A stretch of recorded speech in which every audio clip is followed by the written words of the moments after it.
I do have a favorite Southern food, and maybe it's not so Southern, but it's squash casserole. Some people add Ritz crackers, some people add saltines.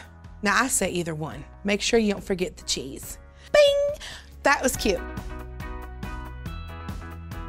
Oh, growing up in Florida was so fun. We used to feed horses on the way to school, which was really cute and really fun, and would cause us to be late sometimes, which is not good. And you know, going to the springs or going to the beach, and on the way to the beach, you get bold peanuts. Bold. We'd also ride our bikes to TCBY, the country's best yogurt. Some people don't know that. There was a creek in my neighborhood.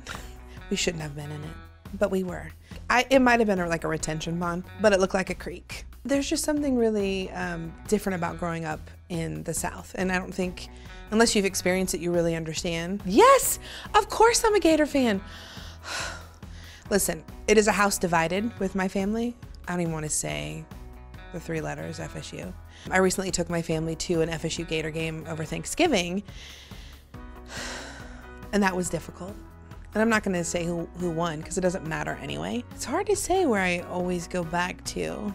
I mean, aside from Publix, I grew up going there, and I get excited. My friend and I get excited when we see Publix. We're exciting. In my Publix sub, I like mayonnaise, mustard, tomato, turkey, cheese, light lettuce, salt and pepper, maybe some oil and vinegar.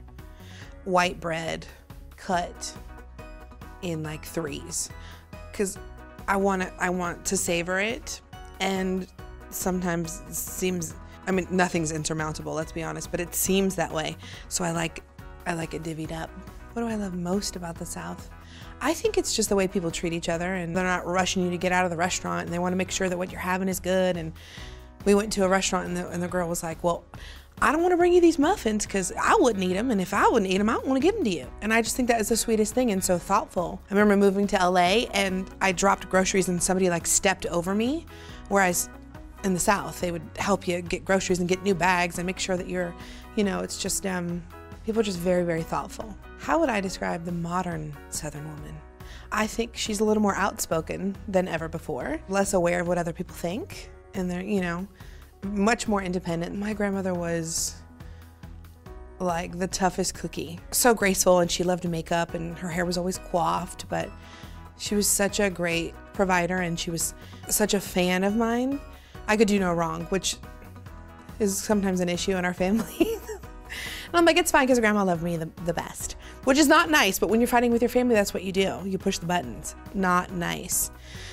I've grown out of that, but we know the truth. But yeah, she was just a wonderful, wonderful woman, and very opinionated, and spoke her mind. And I mean, I learned so much from her.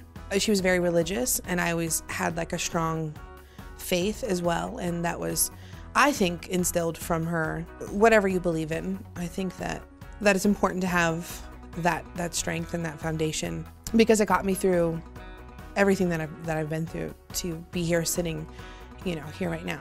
Initially, I called her Grams, but my special name for her was Nama, N-A-M-A. Also, it's because I couldn't pronounce grandma when I was little, so it was Nama. I do love cute little Southern names from grandparents, like Meemaw and Paw Paw, and oh, it's cute.